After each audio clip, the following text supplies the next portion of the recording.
Eu vou pedir licença para falar em pé um pouquinho, tá, gente? Acho que eu vou ter que vir para cá. Tem alguém para... É aqui, né, que passa? Não, tá tranquilo, é só para eu saber. Onde que é? Gente, não sai.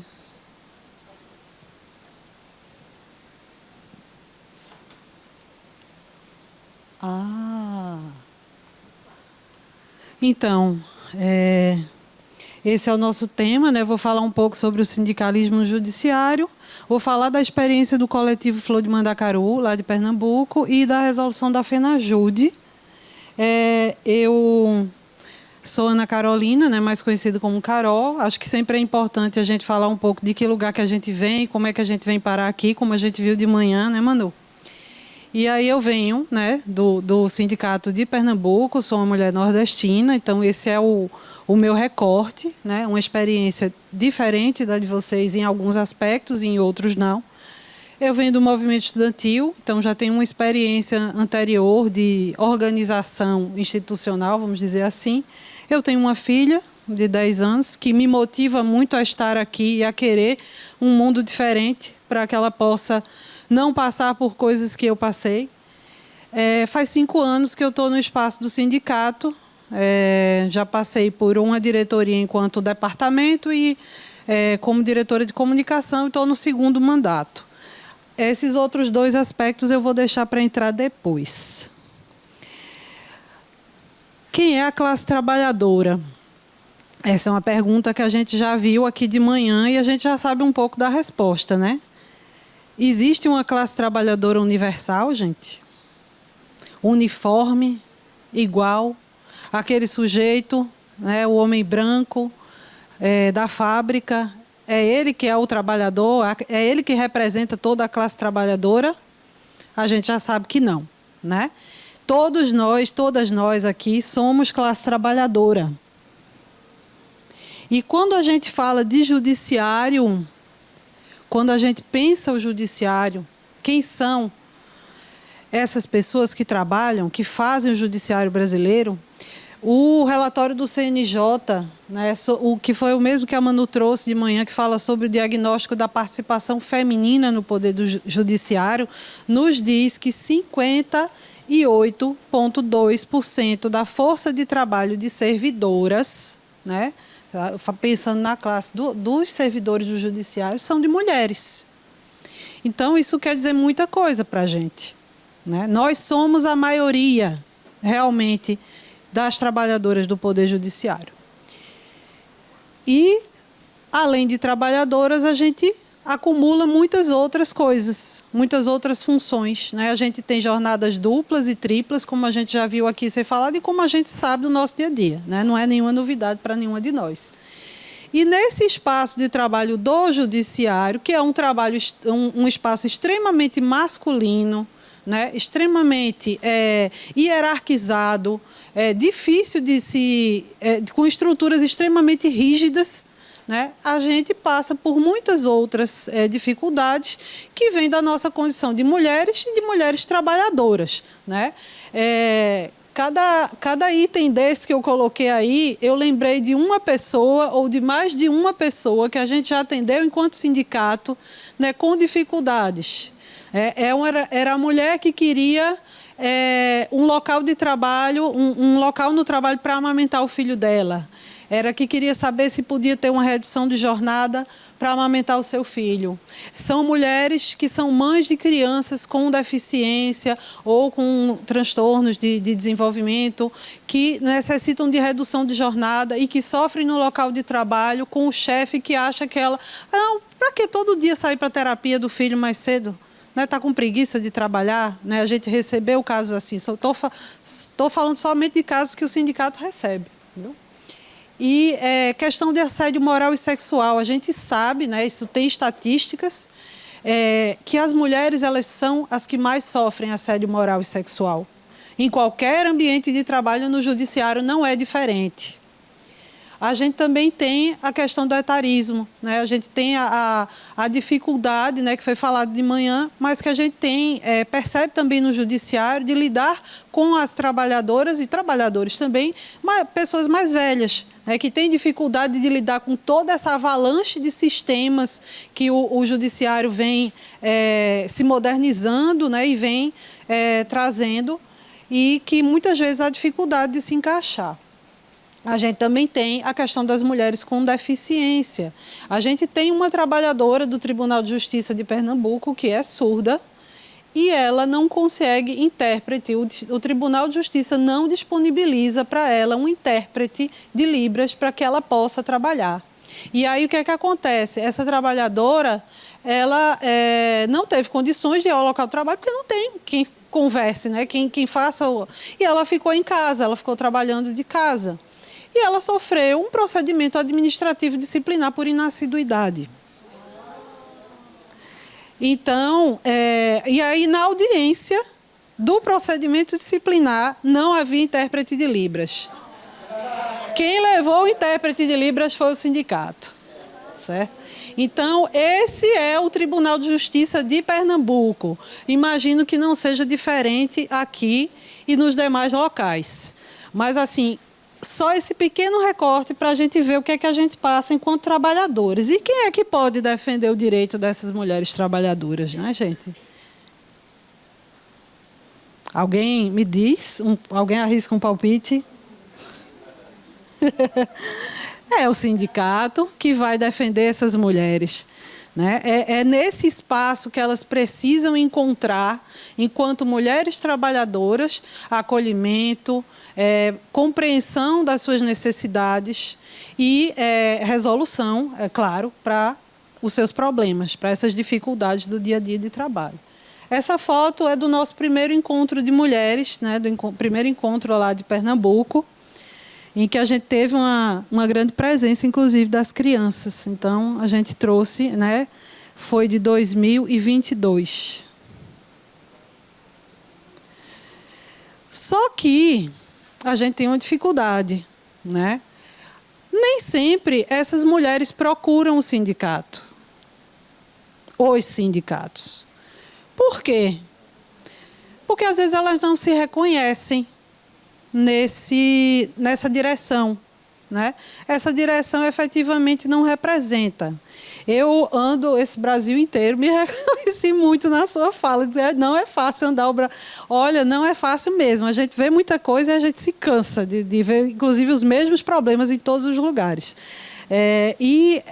Eu conheço estados em que os sindicatos não têm uma única mulher nas direções, né? Existem. E aí é muito difícil essa mulher chegar com uma demanda específica da condição dela de mulher, se ela não enxerga uma mulher ali dentro. Vai ficar falando sozinha, né? Inclusive, voltando para o ponto inicial que eu deixei lá, eu cheguei ao sindicato, eu não era nem filiada. Quando eu entrei no sindicato, eu tinha acabado de ter uma criança, eu estava muito voltada para outras coisas. E aí, alguns anos depois, eu passei por uma situação, junto com as minhas colegas de setor, em que eu tive que... Vocês sabem, a gente é lotado numa comarca, a gente trabalha naquela comarca, não é? Então, de uma hora para outra, foi solicitado que a gente acumulasse 2 comarcas, né? Eu sou da vara da infância, e, de repente, eu fui solicitada aí para a violência doméstica, substituir uma pessoa que estava de licença. E aí, primeiro foi uma pergunta, você quer... Não, não quero. Aí depois disseram, vai ter que ir. E aí, é desse jeito. Então, assim, eu procurei o sindicato nesse momento, né, porque eu reconheci que eu estava sendo explorada, né, vítima de uma injustiça, porque, primeiro, uma outra área para a qual eu não era capacitada, né. Eu tive que ir igual, né, o sindicato não conseguiu, na época, se mobilizar em relação à minha questão, mas eu passei a ter contato, né, com a direção, eu comecei a me envolver e, a partir daí, alguns meses depois, acho que no ano seguinte, eu já estava participando ativamente, né? E aí, algumas das dificuldades que eu enfrentei, não só no meu sindicato, mas também na federação, né? Eu estou em 2 espaços que são bem diferentes um do outro, são essas dificuldades que as mulheres enfrentam para se aproximar do espaço sindical. Então, como eu dizia logo atrás, a gente não se reconhece, muitas vezes, no espaço do sindicato, porque ele é majoritariamente masculino. E, assim, a nossa socialização, ela é muito diferente, né? Todo mundo sabe disso aqui. Quando a gente sabe que uma mulher está esperando um menino, a expectativa é uma. Quando está esperando uma menina, a expectativa é outra. Tudo é planejado para que as pessoas sejam diferentes, né? E aí, nessa socialização, nessas diferenças que se constituem, né, a gente é forjado para uma coisa, é forjado para outra. E muitas vezes, na maioria delas, os homens não conseguem enxergar as demandas das mulheres como relevantes, né? E aí, esse mundo do sindicalismo, ele é muito masculino e ele é cheio de vícios, né, cheio de verdades cristalizadas de como deve ser o espaço do sindicato. E esses valores, né, que eu coloquei aí, que o mundo do sindicato normalmente preza, é que tem um jeito de você ser sindicalista. E só aquele jeito que é válido, né? Então, por exemplo, o que é que tem que ter um sindicalista para participar? Tem que falar em público. E ele tem que falar do jeito certo, né? É aquele jeito que é válido. Tem que falar alto, tem que brigar, tem que levantar o dedo, né? Senão não serve, não serve. E aí, como nós mulheres, fomos forjadas para falar baixo, para ficar quieta, né? Para ser aquela pessoa que não incomoda, a gente não vai conseguir falar desse jeito. Algumas até algumas vão se adaptar. Mas por que se eu falar de outro jeito, o meu jeito não é válido, né? Então, isso é uma coisa que acaba, muitas vezes, afastando as mulheres do mundo, do espaço do sindicato. A questão da agressividade, né? Hoje, isso está até um pouco menos, né, em alguns espaços, porque esse sindicalismo que foi falado aqui, né, dos anos 80, da época dos metalúrgicos e tal, era um sindicalismo quase que 90% masculino ou mais, então você tinha aquela coisa mesmo da linguagem agressiva, daquela coisa de vamos para o enfrentamento, né? E isso também é uma coisa que a gente não está acostumado, a gente não recebeu essa socialização. Então, a gente tem dificuldade de lidar com esse tipo de estratégia, né? E uma outra questão importante, a disponibilidade permanente, né? A gente tem, no sindicalismo, e isso é um grande problema que foi falado, né, pela Isis, da questão da saúde mental do sindicalista, que é um ponto importantíssimo, que o sindicalista ele tem que estar 100% disponível para a sua base. Ele não tem hora para dormir, ele tem que estar disponível para viajar, ele tem que atender ligação a qualquer hora do dia e da noite, ele não pode... a reunião tem que ter 3 horas disponível para a reunião.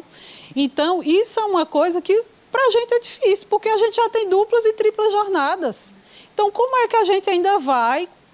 sabendo que quando chegar em casa vai ter que fazer o jantar, que vai ter que botar o menino para dormir e ainda vai passar 3 horas numa reunião em que poderia ser reduzida a 1, né? É aquela famosa, eu sobrevivi a mais uma reunião que poderia ter sido um e-mail, né? Tem muitas vezes que é isso, né? Então, por quê? Porque o pessoal gosta de falar, né? Às vezes até o que não é necessário. Já falou, não, eu já fui contemplado pela fala de fulano, mas ele vai falar assim mesmo. E ele não vai usar os 3 minutos, ele vai falar mais do que isso. Então, o homem pode. Já teve colega minha, companheira de sindicato, né? Obviamente não vou dizer qual, mas tu adora um microfone. E tu não, né? Sabe? É demais você ouvir que adora um microfone que você falou 2 vezes quando o cara falou 5. Né? E sempre extrapolando o tempo. Então, assim, Esses são fatores que dificultam a nossa participação e a gente precisa ver como se debruça nisso. Primeiro, a gente precisa identificar que esses são fatores que nos afastam, né? E pensar como é que a gente enfrenta esses fatores, né? Lá no meu sindicato, em Pernambuco, a gente já vem há um tempo, né? Já somos o mesmo grupo há 5 anos, com pequenas variações, o mesmo grupo político, mas com renovação de pessoas, né? E aí a gente tem pensado essa participação das mulheres como uma... Desculpa, gente, eu às vezes os divertidamente não se juntam para... como uma decisão política, era isso, que é o que a gente vai falar agora, né? Por quê? Porque se a gente quer mulher no sindicato, a gente não pode só dizer, mulheres, venham para o sindicato. Não adianta. Precisa ter uma política que permita a presença dessas mulheres, que chame essas mulheres, que acolha essas mulheres. Então, é o que a gente vem tentando fazer nos últimos 5 anos, né? E aí, assim, eu trouxe de forma bem resumida, porque realmente foi corrido. A gente só teve uma presidenta, né? Vocês tiveram 2, nós tivemos uma só, em 34 anos de existência. É quase a mesma coisa que o Sindjust tem, só 1 ano a menos. E em 34 anos nós só tivemos uma mulher. Nossa Senhora! Para vocês verem o quanto a gente ainda tem que avançar, né? Então, nos últimos 5 anos, a gente teve algumas mudanças na estrutura do nosso sindicato, né? Quando a gente entrou, quando o nosso grupo entrou, nós éramos 6 na diretoria executiva e 4 departamentos. Na diretoria executiva, que eram 6 cargos, eram apenas 2 mulheres. E na diretoria, nos departamentos, eram 3 homens e 1 mulher, que no caso era essa que vos fala. Na gestão seguinte, a gente já teve uma redução na executiva, né? Temos 5, 3 mulheres, na coordenação plena dos 4, 1 era mulher. E agora, na atual gestão, que começou dia 12 de janeiro, nós temos 5, dos 5 da executiva, 3 são mulheres, né? Houve uma renovação, inclusive não são as mesmas pessoas, e na coordenação plena dos 6, somos 4. Então, a gente tem avançado concretamente, né, em números, e na nossa participação efetiva para decidir os rumos do sindicato. E isso é possível porque a gente tomou essa decisão, né, de fazer o quê? O que é que a gente precisa fazer no nosso entendimento? Bom, antes de entrar nisso, deixa eu só falar... Não, eu vou deixar isso aqui para depois. O que é preciso para ter mulheres nos sindicatos? A Isis falou ali da busca ativa... Também tinha colocado aqui, né, que a gente precisa buscar. Se a gente quer que tenha, a gente precisa ir atrás. Esse espaço aqui é um excelente espaço para isso, né, para identificar mulheres que possam se aproximar, que queiram se aproximar no sindicato, que queiram construir um pouco dessa história, né? A gente também precisa, a partir do momento que a gente traz as mulheres, assim, enquanto está só homem, olha lá, só aquele homem médio que a gente conhece, aquela situação. Não tem muita diversidade, né, gente? Então, não tem muito problema. Todo mundo pensa igual, todo mundo é brother, não tem dificuldade. Todo mundo entende, ali fala a mesma língua. Quando você coloca pessoas diferentes, no caso, quando você coloca mulheres, você vai começar a ter vários pontos de tensionamento.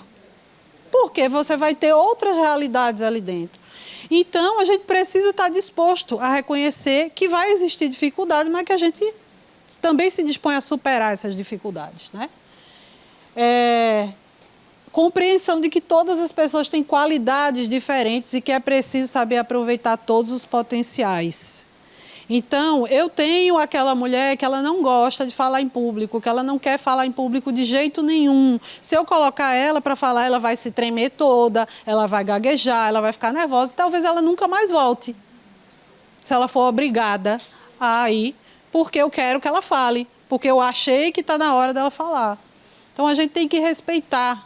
Não é que a gente não vai estimular e que a pessoa vai ficar... o tempo todo, não, fulano, não bota fulano para falar, fulano não gosta, não é isso. Mas a gente precisa respeitar o tempo das pessoas. Então, se aquela pessoa não está se sentindo à vontade para ocupar aquele espaço e falar em público, falar numa assembleia ou num evento como esse, ou para coordenar uma mesa, mas ela se sente à vontade para fazer alguma outra tarefa, ela pode organizar outra coisa, ela pode coordenar outra atividade, então vamos ver onde ela se encaixa melhor, porque todo mundo é importante. Né? A gente precisa deixar de achar que só esse perfil de sindicalista que vai gritar no microfone é o ideal, porque não é. A gente tem que ter vários outros perfis, a gente tem que ter diversidade. E diversidade vai além de só olhar e dizer que tem pessoas diferentes ali, né? Perfis diferentes de pessoas. Então, compreender que essas mulheres elas têm duplas e triplas jornadas. Então, eu não posso marcar uma reunião 9 horas da noite. Porque 9 horas da noite, aquela mulher que tem um filho de 6 anos, ela precisa botar ele para dormir. Porque no outro dia ele tem escola, porque no outro dia ela precisa estar bem para poder trabalhar. Então, a gente tem que adaptar as atividades, se a gente quer que tenha a presença de outras pessoas, né? Dar crédito ao trabalho das mulheres e valorizar a presença delas na história da instituição, né? Então, se fulana teve uma ideia, então a ideia que fulana deu, né? Não é fingir que aquela ideia surgiu, brotou ali no meio da reunião, como se fosse uma revelação divina, né? Foi alguém que deu a ideia, essa pessoa precisa ser creditada. Essa semana, tu tá lá no grupo das mulheres, né, do Brasil, uma companheira minha, Karina, que inclusive estaria aqui, dividindo esse espaço comigo e não pôde, porque a mãe dela, que tem 87 anos e está com Alzheimer, foi internada. Né? Graças a Deus tudo deu certo, já saiu ontem do hospital, mas por conta disso, por ser a principal cuidadora dessa mãe, ela teve que abrir mão de vir para poder estar com a mãe dela. Então a Karina, ela escreveu um texto, ela gosta muito de escrever, e no Dia das Mulheres ela escreveu um texto e colocou nesse grupo, né? E aí eu vi o texto, achei parecido, achei que era a cara dela, mas não tinha autoria. E aí eu disse, foi você que escreveu? Ela disse, foi. Coloca seu nome. Como que tu não dá o crédito? Às vezes a gente mesmo tem que se lembrar disso, né? E isso dentro do sindicato a gente precisa estar. Quem foi que escreveu esse texto? A gente precisa colocar os nomes, a gente precisa colocar quem estava à frente das atividades. A gente não pode esquecer como se isso não fosse importante. Porque durante séculos e séculos a gente teve as nossas ideias roubadas, né? Muitas vezes, quantas histórias a gente não vem descobrindo aí de mulheres que fizeram praticamente a metade ou mais do trabalho dos maridos. Tá, o próprio Einstein, a esposa do Einstein, ela participou dos cálculos, grande parte dos cálculos da teoria da relatividade. E não recebeu o crédito na época por isso. E muitas outras mulheres não receberam crédito por trabalho realizado. Então, aí até o bom é isso de ser sindicalista, de ter algum espaço de poder, né? Eu acho um poder ainda muito pequeno, às vezes, para tanta confusão que a gente faz, né? Mas, enfim, é algum poder. E aí eu disse, então vamos publicar. E aí, como eu sou coordenadora de comunicação, né? Aí cheguei e disse, vamos publicar o poema de Karina. Então, a gente publicou, no mesmo tempo estava lá, é dela, né? Mas eu disse, olha, não deixa de atribuir o crédito ao teu trabalho. Isso não é uma questão de vaidade, não é uma questão de arrogância ou nada do tipo. Não, é nosso, a gente gastou tempo naquilo, então a gente precisa receber o crédito pelas ideias, pelos projetos, pelos eventos, né? Humanizar as mulheres. A gente tem direito ao erro, à falha e à imperfeição, né? Em alguns momentos aqui eu vi que já foi falado, né, sobre essa questão da criação, da importância da gente não criar filhos machistas, mas às vezes a gente não cria o filho para ser machista ou a filha para reproduzir o machismo, mas a sociedade está aí, vai e atropela a gente nas boas intenções que a gente tem, né? Porque a gente não é isolado, né? Esse é um discurso, inclusive, muito liberal, né? Que o indivíduo vai resolver tudo. O indivíduo não resolve nada, a não ser na vida dele mesmo, e olhe lá, dependendo da situação, né? Porque às vezes o contexto social ele é tão difícil que a gente realmente não consegue fugir muito dele. Então, isso é para a gente se conformar? Não, mas é para a gente entender que a gente não é o único agente. E no nosso caso, a construção social, né, Suzana já falou disso no outro encontro, inclusive, quando falou sobre como a mulher era vista, como a visão da mulher foi construída ao longo da história, né? Ou a gente é anjo, né, como, por exemplo, uma figura de uma Maria, uma pessoa santificada, ou a gente é demônio, como Eva, né? A gente nunca é gente. E nós somos gente. E ser humano erra. Ser humano erra, ser humano acerta, ser humano aprende, muda, né? Então, a gente precisa se dar esse direito, inclusive também no espaço do sindicato, né? Eu lembro, já vi várias vezes aquelas falas assim: ah, mas uma mulher chegou nesse espaço, a gente esperava que tivesse uma outra atuação, a gente esperava que fizesse... uma mulher negra representando a categoria tal, e aí vai e reproduz a mesma coisa. Sim, gente, porque ela é uma pessoa falha como qualquer outra, que está dentro dessa estrutura, que pode reproduzir a opressão, que às vezes no sindicato, vamos dizer que fosse uma presidenta de um sindicato. Ah, mas ela é uma pessoa difícil, né? Mas é isso, os seres humanos são assim, os seres humanos são diferentes e a gente também precisa ter o direito a falhar e a errar. Isso não significa que é licença para permanecer no erro, não. Mas é humanizar. As pessoas erram, as pessoas são falhas, são contraditórias. Os homens podem ter 50 anos de idade, eles sempre estão aprendendo.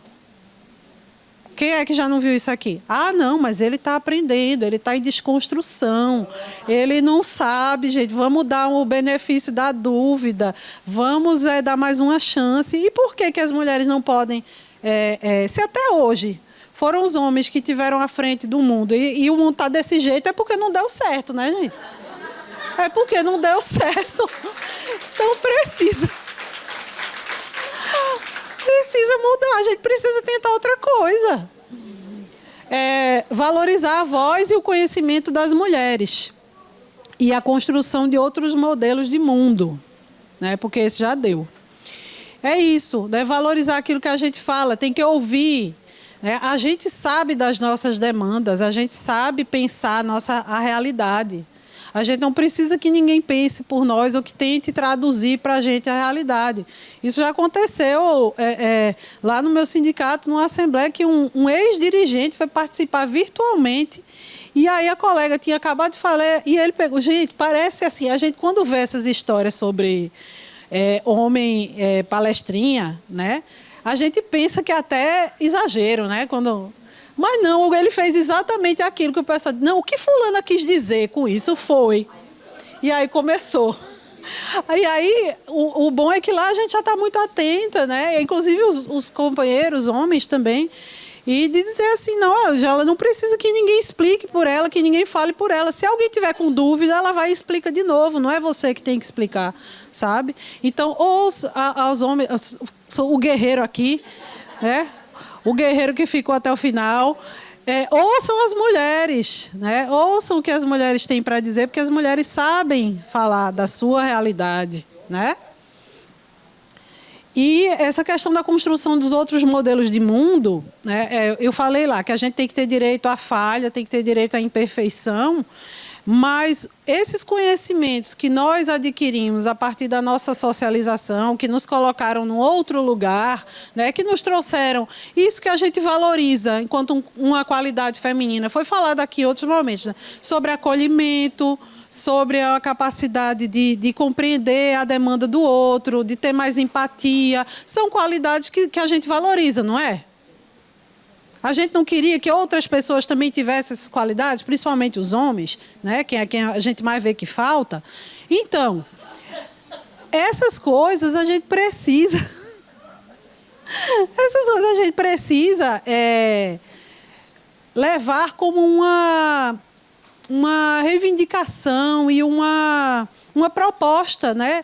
Porque assim, a gente fala que o mundo do jeito que está não serve mais para a gente está acabando com o mundo. Né? Objetivamente, nós estamos destruindo o planeta. E quem é que está fazendo isso? São as pessoas que estão à frente das corporações, das organizações, dos governos, e são homens. Porque essa lógica masculina de governar o mundo é uma lógica de destruição. Né? A lógica como o mundo foi montada é essa lógica de destruição, não é de construção. Então, a gente precisa construir uma outra lógica. E aí, nesse sentido, aquilo que a gente entende como feminino pode contribuir muito para um mundo diferente.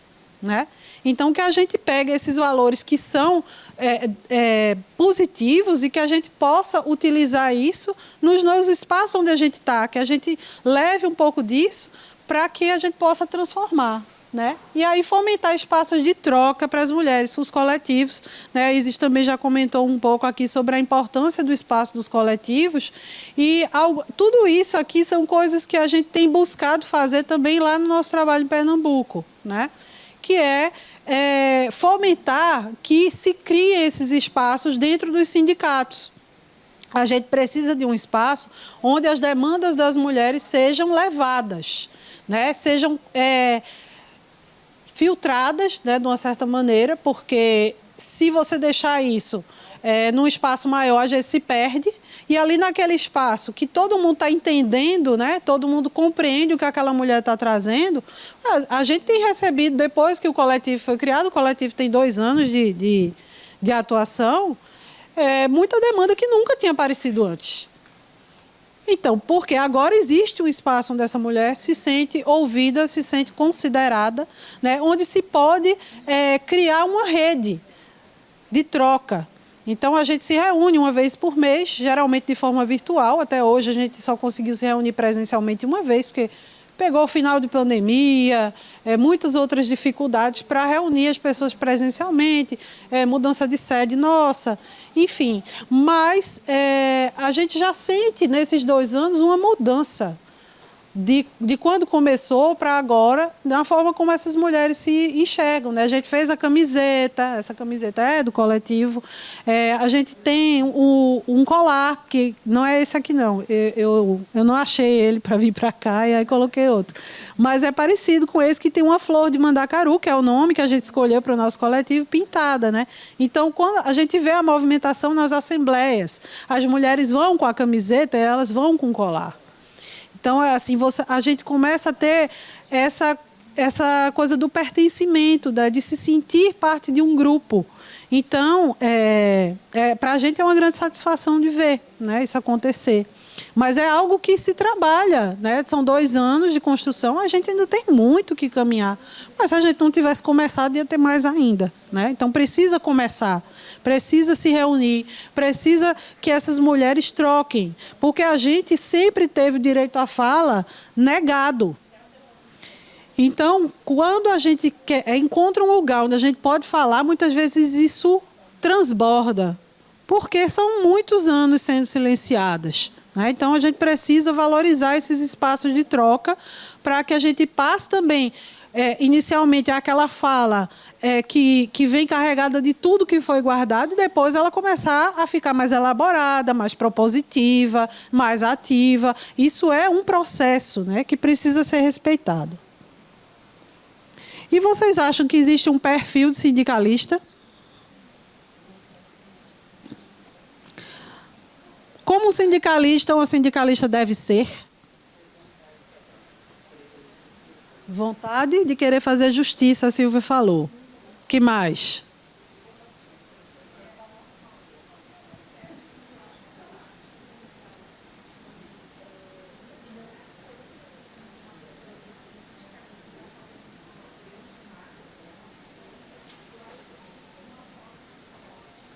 Tem que ter uma voz mais forte para falar com a massa.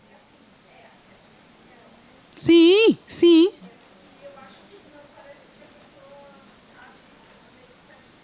Aham, sim. Aham.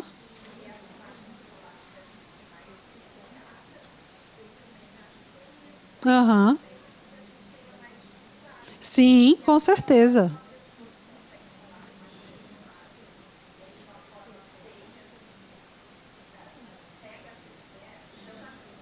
Uhum. Sim.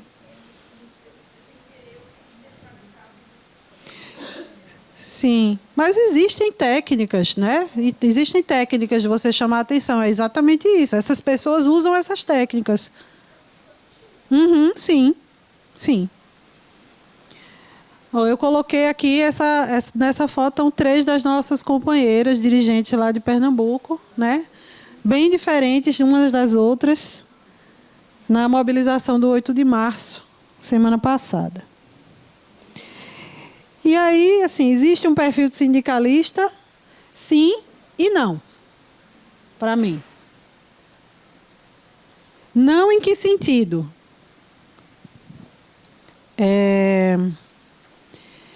Tem qualidades, como a gente falou aqui, que elas são... Espera aí, deixa eu voltar aqui um pouco. Que elas são valorizadas porque sempre foram as qualidades que os homens trouxeram, né? Então, falar em público, falar de uma forma que convence a massa, é importante? Claro que é. A gente não está dizendo que não é importante. Muitas vezes ser firme, ter capacidade de ir para o enfrentamento, vai acontecer, vai ter um momento que vai ter que ser. Mas se a gente ficar colocando assim, você só pode entrar no sindicato se você souber falar bem em público, se você souber fazer bem uma negociação. Qual é a negociação que a gente vive fazendo no dia a dia, a não ser as nossas lutas cotidianas, para a gente ter essa experiência? Ninguém vai ter, né? Então, eu coloquei algumas qualidades aqui que eu entendo que são necessárias para um sindicalista. E aí, nesse sentido, sim, precisa. Precisa ter coragem, né? Precisa ter vontade de aprender, precisa ter capacidade de se indignar com as injustiças, precisa ter humildade, senão a gente não vai para muito lugar, disciplina, capacidade de trabalhar coletivamente, ter sonhos e acreditar neles, acreditar que eles são possíveis. Então, essas qualidades, elas cabem em qualquer pessoa. Não precisa ser homem, não precisa ser mulher. Se você tem vontade de aprender, você pode estar no sindicato. Se você tem capacidade de se indignar com as injustiças, você pode estar no sindicato. Se você for conformado, realmente é melhor nem vir, porque vai atrapalhar, inclusive, né? Mas o resto a gente trabalha. Você pode fazer um curso de oratória para melhorar a sua capacidade de convencer, de conversar. Você pode, para participar, por exemplo, de uma negociação com a presidência de um tribunal, tem muita coisa que a gente precisa entender antes, né? A gente precisa saber de número, a gente precisa entender o orçamento do tribunal, a gente precisa entender uma série de coisas, a gente precisa estar seguro da pauta que foi construída, né? E por isso é fundamental que todo mundo participe, né? Por que a gente está reivindicando isso? Todo mundo da direção tem que saber. Não é só o presidente, coordenador geral, a presidenta, enfim. Mas isso a gente trabalha depois que a pessoa se aproxima, né? Se a gente exigir isso como condição prévia, a gente não vai ter as mesmas pessoas dentro do sindicato. Por isso tem sindicato aí que é 20 anos, 10 anos, com as mesmas pessoas. E não entra ninguém novo. Por quê? Porque ninguém abre espaço. Você não aceita o imperfeito, né? Um dos nossos coordenadores lá, ele gosta muito de dizer isso, que na busca do ótimo a gente perde o bom. Então, a gente precisa se abrir para aquilo que eu falei antes, da possibilidade de errar, né? Se a gente não erra, é porque a gente não tenta. Porque a gente, inevitavelmente, você vai errar se você tentar. E aí você vai aprender e não vai repetir mais aquele erro, é o que a gente espera, né? E aqui, eu queria trazer essa frase que a gente colocou aqui na nossa camisa, né? Que é da Carolina Maria de Jesus, uma mulher negra, que a gente escolheu essa frase, né, para fazer parte da nossa camiseta, porque esse é o sentimento que a gente tem, né, lá de comigo o mundo vai modificar-se, não gosto do mundo do jeito que ele é. Né? E se a gente, isso da indignação com a injustiça, né, da gente não se conformar com as coisas do jeito que elas são. E se a gente não se conforma, a gente vai se mexer para modificar. E é esse o sentimento que a gente quer, que cada um de nós, né, cada uma, possa ser esse agente de modificação dessa realidade que nos oprime, né? Do jeito que está, não está bom para a gente, né? Para as mulheres. A gente é vítima de feminicídio, a gente recebe menos do que os homens, a nossa palavra não é valorizada, mas a gente está começando a reagir a isso. Na verdade, já reagimos há muito tempo, mas assim, agora a gente tem um movimento mais robusto, vamos dizer assim, né? E que a gente possa ampliar isso cada vez mais para que a gente possa conquistar, ultrapassar esse momento histórico para ir adiante, né? Para que a gente possa superar algumas dessas dificuldades. E aí a gente tem que ter essa vontade, né? Essa indignação com a injustiça, e é isso que a gente precisa, né, para poder estar nesse espaço. Eu fico por aqui, a gente abre o debate, né? Queria agradecer a vocês todas. É sempre uma satisfação para mim estar aqui no Rio Grande do Sul. Eu já vim várias vezes, é um estado que é do meu coração, eu gosto muito de estar aqui. E muito obrigada e vamos para o debate. Agora eu vou me sentar, agora eu cansei.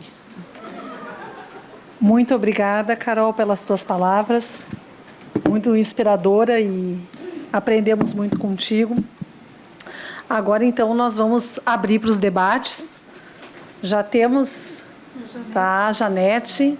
Quem é que está com o microfone, por favor? Aqui. A Ju vai passar o microfone. Sim, sim. Som. Teste. Pessoal, só assim a gente pede para que todas nós sejamos breves, porque estamos atrasados, para a gente conseguir dar conta das atividades e poder confraternizar. Então, vamos respeitar o tempo, né? E ser bem rapidão. Bom, eu não falei antes meu nome, é Janete, tá? Estou me apresentando. Seguinte, estou eu aqui com o bilhete. Tua fala simplesmente foi perfeita, nos representa de uma forma espetacular. E eu vou ser um pouquinho repetitiva já, né? Mas para salientar do que a gente passa no dia a dia em vários setores, no sindicalismo, em casa, seja onde for, tá? Sindicalismo, nós temos um problema, ego e protagonismo. Não vou nem falar muito, mas é um problema que a gente tem. Por isso que às vezes a gente ouve muito dizer assim, não, agora não é teu momento. Né? Daqui a pouco lá vem a figura com o mesmo assunto, só para vocês terem uma ideia. A questão das falas, né, Carol? Que tu disse, não, tem que falar forte, alto, tem que saber. Esses encontros todos que a gente faz, a gente ouve muito assim, tem que ir uma pessoa experiente.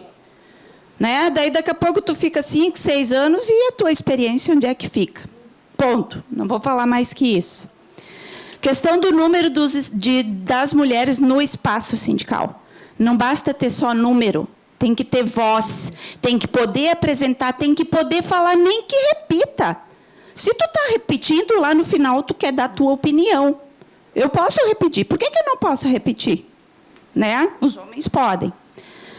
Inclusive, a gente tem que ter um espaço de fala e construção e respeito. Até entre nós mulheres, porque às vezes a gente peca nisso também. Né? E a gente deixa margem justamente para ouvir críticas masculinas. Uma coisinha só para falar para a questão de acolhimento, que eu ouvi muito aqui hoje. Houve um primeiro encontro de mulheres, tá? Além desses dois, que foi justamente de acolhimento, onde a Suzana esteve aqui, né, Suzana?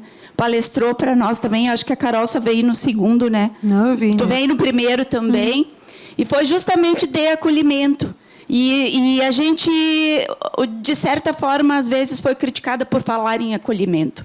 A gente tem que acolher e construir, porque a nossa categoria ela não é política totalmente. A gente tem que chegar na fulana, oi, como é que tu tá? Tu tá com algum problema? Tu tem que ouvir para construir e trazer ela para o nosso lado. Eu sou uma pessoa que defendo o acolhimento acima de tudo.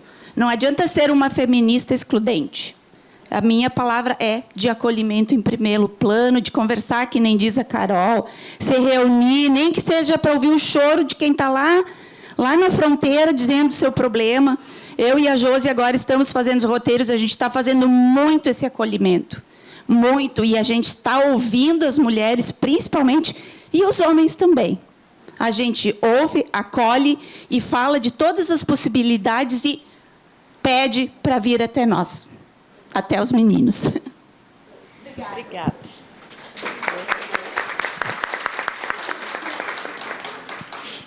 Mais alguém, meninas? Deixa eu aproveitar, então, que agora não tem ninguém, e pedir, por gentileza, Carol, que tu conte para a gente um pouco mais com relação à participação da mulher na FENAJUDE, que tu possa dar esse enfoque para que a gente conheça mais até e, enfim, falar um pouco mais para nós, tá?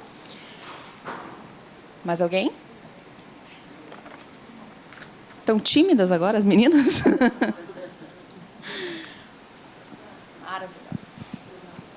Sim.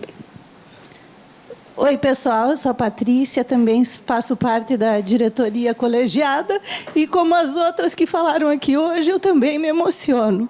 Então, eu queria compartilhar com vocês como é importante ter espaços como esse, ouvir pessoas maravilhosas como as que falaram aqui hoje e também dizer para vocês que eu concordo com a colega que disse que é importante ter mulheres que saibam falar, mas como foi dito por várias palestrantes hoje, todas são importantes. Não existe só a função da fala num sindicato.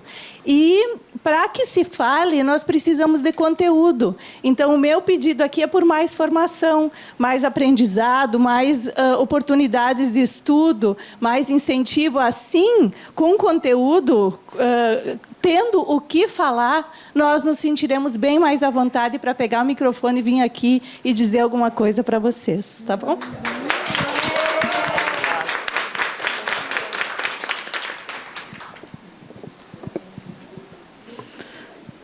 Obrigada, Ju. Gente, já peguei o microfone para falar de novo. Mas eu queria dizer que quando eu ouvi tanto a Isis quanto a Carol falando, eu lembrei muito de uma frase da Audre Lorde, que diz que as ferramentas do Senhor não derrubarão a casa grande. E me lembra a nossa prática, né? Como ela tem que ser diferente, né? E como esse sindicato tem adotado isso, como vocês, mulheres, estão trazendo isso. Porque se a gente quer um mundo diferente, não vai ser com as ferramentas antigas que a gente vai construir, né? Então, precisa ser novo e que coisa linda ouvir vocês falando isso, né? Desse novo que vocês estão trazendo. Então, era só um agradecimento mesmo e dizer que eu lembrei dela.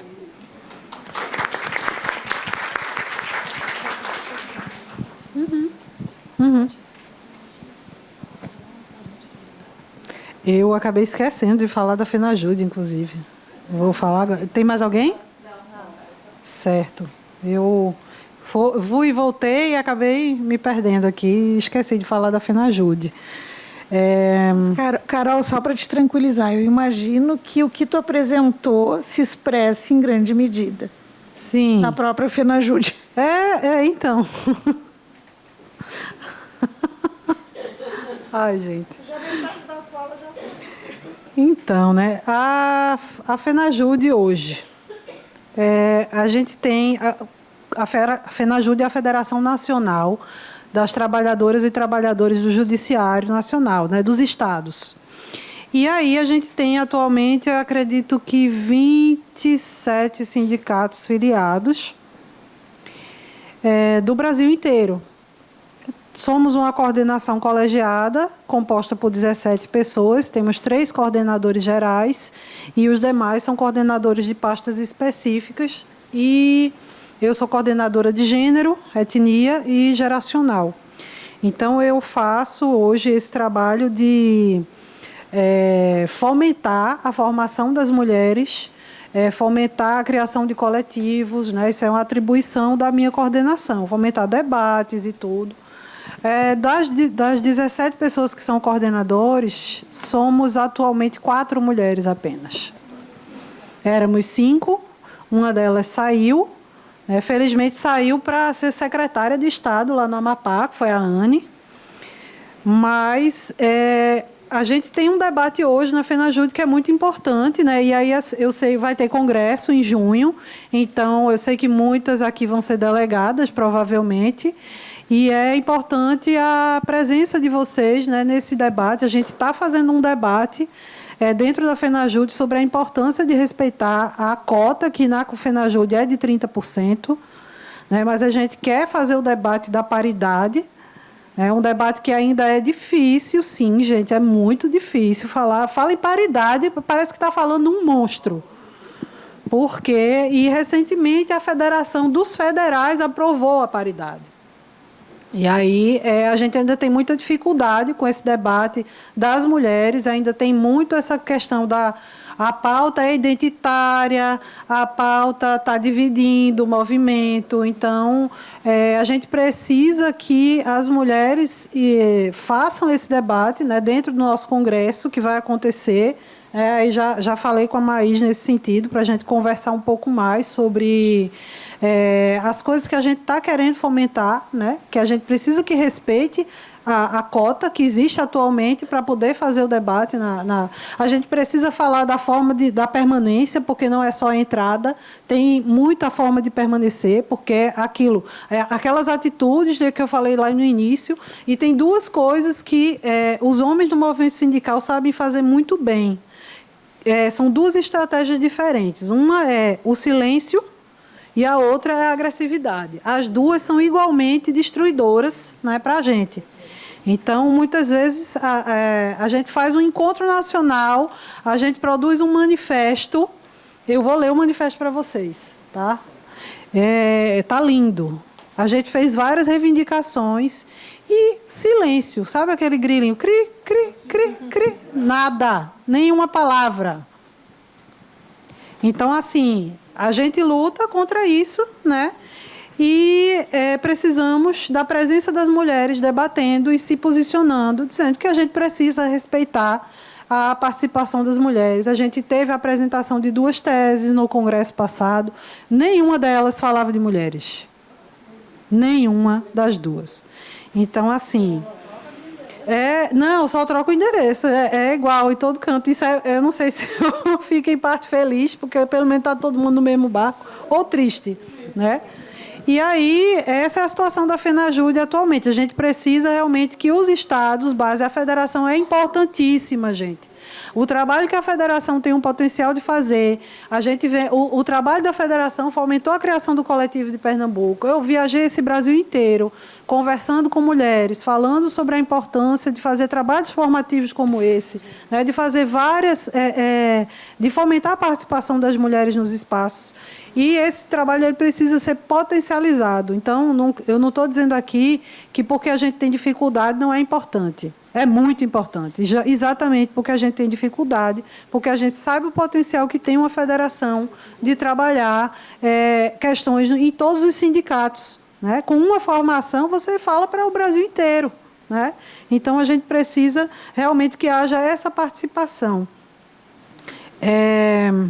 Sobre a questão da fala e dos perfis, né? Eu estava me lembrando aqui que quando eu estava produzindo os slides, eu lembrei muito de essa questão cultural, né, da gente não querer falar.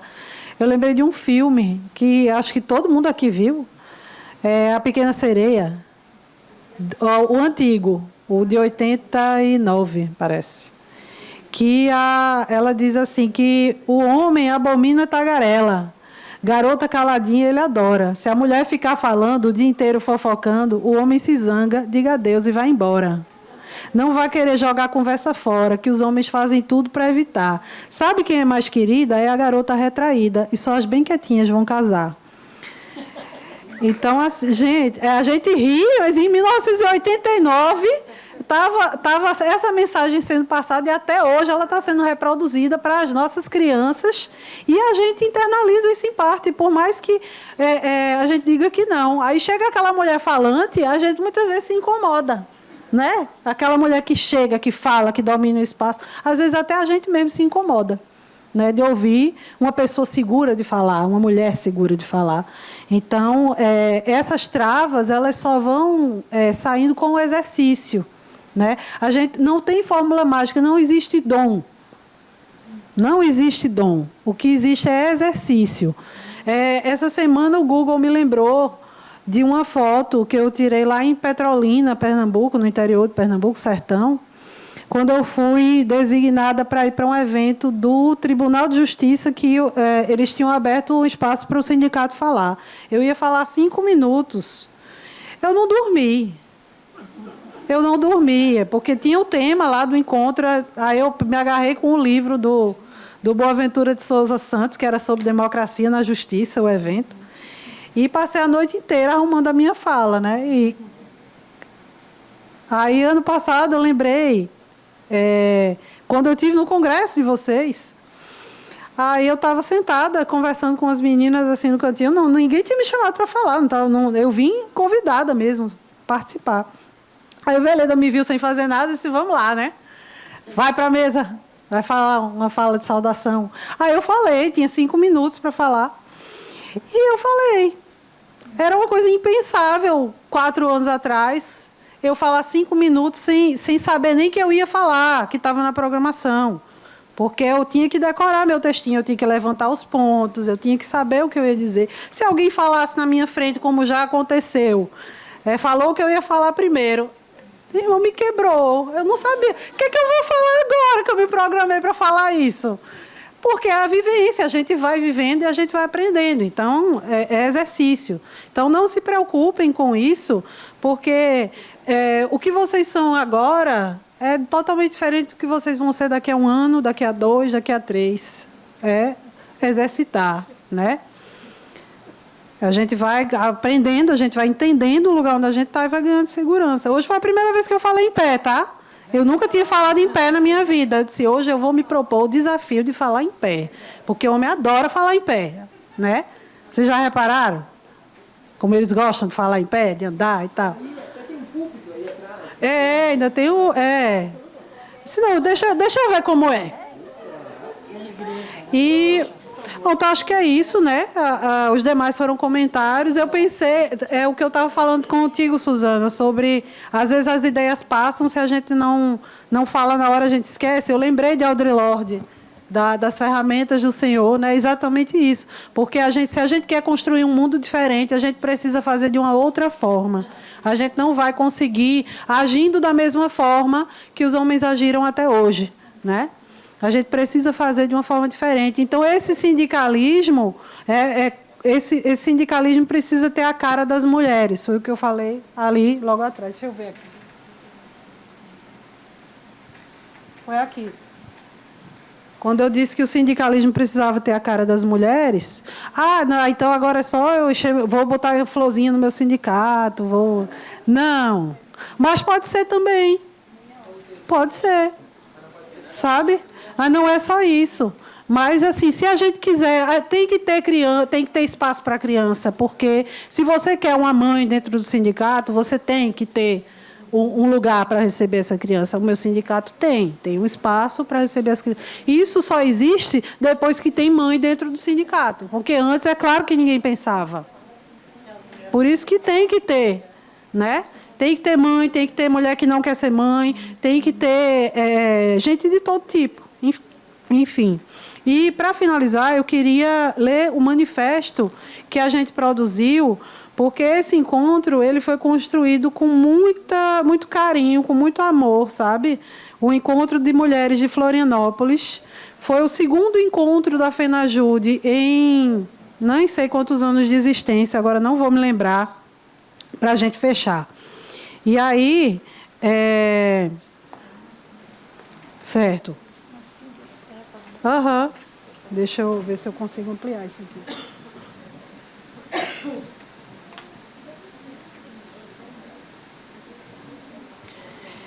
Manifesto Resistir, Lutar e Sonhar. Mulheres se organizam para viver. Esse foi o tema do nosso evento, lá em Santa Catarina. O 2º encontro, né, ocorrido 5 anos depois do primeiro, com muita dificuldade. A vida em seu cotidiano, em sua materialidade, tem sido construída pelas mãos de mulheres.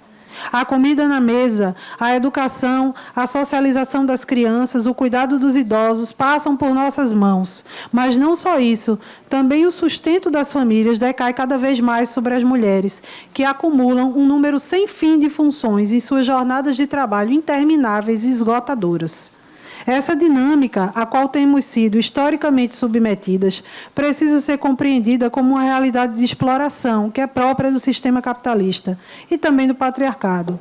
Uma realidade que nos invisibiliza, que busca criar rivalidade entre nós e individualiza nossas demandas. Uma realidade que nos violenta e nos mata. As mulheres têm o direito de se levantar contra essa situação, para construir de maneira coletiva e solidária novas possibilidades de existência para toda a classe trabalhadora, numa perspectiva classista, feminista e de combate ao racismo e a toda forma de discriminação. A utopia da transformação social, da superação das desigualdades e das misérias a partir da unidade das mulheres trabalhadoras, num compromisso de cuidado, proteção e amparo, é o tecido que costuramos nesse segundo encontro. Um tecido que vem bordado com as palavras da solidariedade entre mulheres, da construção de pautas coletivas e do fortalecimento daquelas companheiras que são mais oprimidas dentro da sociedade.